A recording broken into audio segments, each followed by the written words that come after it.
You are now listening to the Fast Food Podcast. Windrush Day.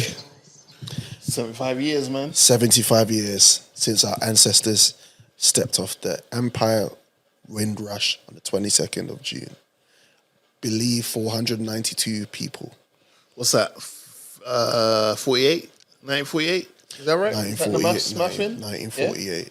Yeah, Tilbury up the road. Tilbury, Essex Docks, which we pass all the time when I'm on my way to South London. Shout out to my grandparents who are now in heaven. And they came to this country in 1954.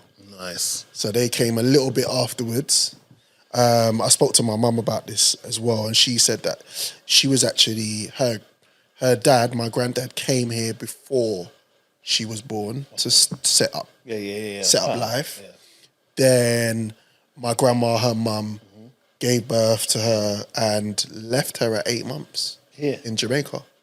So my parents are Jamaican, both of them. Right. My mum's born in St. Thomas. Yeah. And my grandparents came here to settle before she moved everybody. My grandparents came here before. Yeah. I think that is kind of the common story with a lot of our grandparents. Because my mum and dad are both Dominican. Yeah.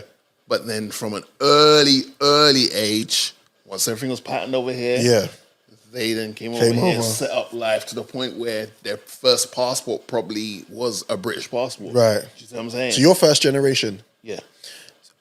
Right. A question, Joe, Jay, because you're brothers. Your parents born here or they born back home? Okay, so you're first generation too? Yeah. Sick. Okay, yeah. Which is, it's interesting because when you're directly from, when your parents are like from that country, it means so much more, I feel like. No, definitely. You know, when they would say, oh, you got to like give thanks and you got to like pay attention to those that came before you because they said, like, really, it hits you then. Yeah. And don't get me wrong, we all, I feel like I can speak for everyone in this room. Yeah. We all are very grateful and appreciative of those that came before us who literally crawled and walked so we can run, fly. 100%. And all that stuff, sprint, everything like that. Yeah. But not on purpose, but we don't necessarily think about it on a daily basis. No. We won't necessarily always give thanks in that respect on a daily basis. Because I feel like we're privileged. Right. And it's not like we're trying to be privileged in like a snotty brat type of way, but it's just like we all get caught up in our own shit and just like in the moment of like, yo, man, you know, my health is good, or as far as I'm aware, I'm good. I wake up in the morning, I give thanks, I pray for everyone else, I keep it moving. Like, you're just, I like to dress nice, boom, boom, boom, boom, boom, boom, boom, boom. But then but that's not us purposely not paying attention or being grateful for those that before us. No. It's just that we're living in a very busy. Yeah, what you're born into. Right. What you're born into, you're only going to naturally just be. Right. That's why I feel it's very important, especially if you are first generation. Yeah. That it's very important. It's cool to go America. It's cool to go Malta and get your back door smashed in. It's cool to go and do all them things in them festivals and stuff like that. Yeah. But you have to keep that connection 100% with your parents, their roots. Yeah. So me, I go Dominica sometimes I go Dominica minimum twice a year. I haven't been Dominica since 2020. Right. I'll hold my hands up to that. Yeah. But that's because of a lot of things coming to play and work and yada, yada, yada. But I always go back. I claim Dominica as my place of birth because I moved to Dominica at age where my brain was still forming. Yeah. I didn't know who I was. The informative. My teenage years, I is spent it formative or informative? Formative. My teenage years, I spent in Dominica. Right. Who I am today is mainly due to Dominica. So when people go away from, I say I'm Dominican because that's what molded me in the way I think, how I appreciate things, respect people. You have to keep that link. So the first generation ones, and I know a few, I won't name and shame them, but they be going everywhere else but where their parents are from. Yeah. And like you have to, I feel like by default, you have to go back home or if you can't afford to go back home, which I understand, you have to keep that connect, even if it's through FaceTiming, 100%. speaking to your parents and getting an understanding of what it's like, because they didn't have to come over here and help rebuild this country after World War II. Yeah. They duped them into it in a way where it's like, it's the rows of paved of gold out here, you know, why don't you come over and blah, blah, blah. And a lot of these motherfuckers forget that when they're doing their whole, immigrants this, immigrants that, yada, yada, yada. It's like, motherfucker, our grandparents and our grandparents' parents were doing the jobs you fuckers didn't want to do because you lot thought you were too above it. Yeah.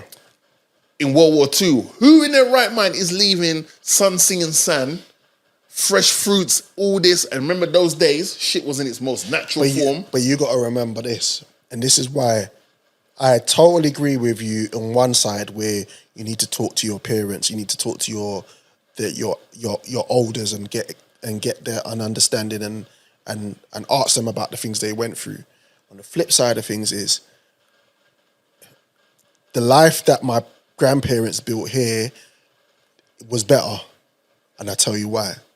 When I'm having conversations with my aunties and stuff like that, they were telling me back home they could have died because of the area that they lived with. There was a lot of vandalism, there was a lot of muggings, there was a lot of killings, there was a lot of sexual assault, all that stuff. So my mum was kind of, it was almost like get my mum out of here because it could be at that particular time. Obviously now in Jamaica it's not like that. Obviously parts of it like that, but back then in the we're talking about 50s, we're talking about 40s, 30s, 40s, where the uncivilized, bro. And that behavior was almost like acceptable. Yes. A man puts his hand on a woman. Running up in your yard and them thing there, bro. All that and pillage and all that stuff was almost like... that was just normal because it's like, it was kind of acceptable. I'm not saying everyone accepted it, but it's kind of like, well, you know, especially when in those days, the woman was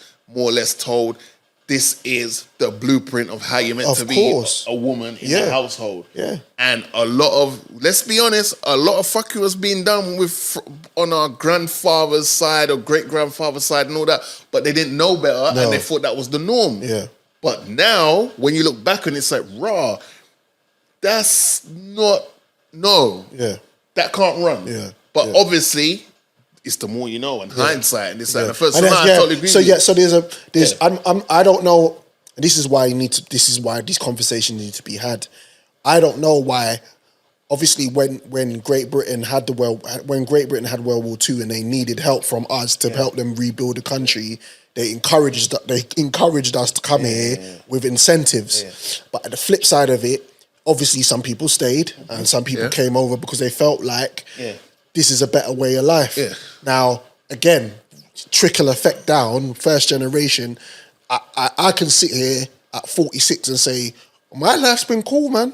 Yeah. And I pay respect to my parents for giving me the opportunity to have these opportunities, to be able to sit and talk and have my own thoughts and have my own mind and have my own way of life without worrying about too much. Do you see what I'm saying? Where back home, you got to remember where we're all from. It's third world countries. Yeah. So, which is going forward. What I do agree with you on as well is going back and making sure you stay in touch with your roots. I think that is very, very vital and very important. Keeps you grounded. And that's why you need to have children. And then you come back here and then your way of thinking is a little bit different. Like if you're going out to the wind, you come back here, it's a little bit different. Yeah. And but you know, big up to them. I know there's a lot of things happening from when the Windrush officially its date to all the way through to like Carnival. That's right. Some big things happening at Carnival in regards to that. It's not a national holiday, Windrush Day, and it needs to be.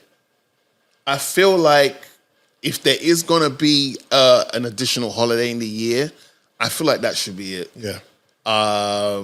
You know, and I don't feel like it gets half the... I don't feel like it gets half the exposure, half the media attention that Pride Month does. Yeah. Like Pride Month is very... Exactly. Yeah. Stop cooking or Yeah, no, you're cooking. Okay. Yeah. Because like Pride Month, you get an advance notice that Pride Month is around the corner. Yeah. And then it's here, and then apps are all changing to the rainbow colors and this, that, and the third. But it's like, yo, no disrespect to you guys who Pride Month is your thing, but I don't see how that trumps and gets more media attention than That's right. Windrush. That's Even right. if it's a balanced thing. I'm not saying let's not do the Pride Month thing. I'm just saying that Windrush, for me, and maybe I'm just being selfish, but that is more important to me than your sexuality and you feeling comfortable to let the whole world know about your sexuality. The month ain't really what it's about, bruv. Like, you see what I'm saying? So, yeah. Jojo, 149. One thing you're not doing is bringing me down with you. That's one thing you're not doing. Hell to the no. All right, so. You jiggy, jiggy, jiggy. You jiggy body.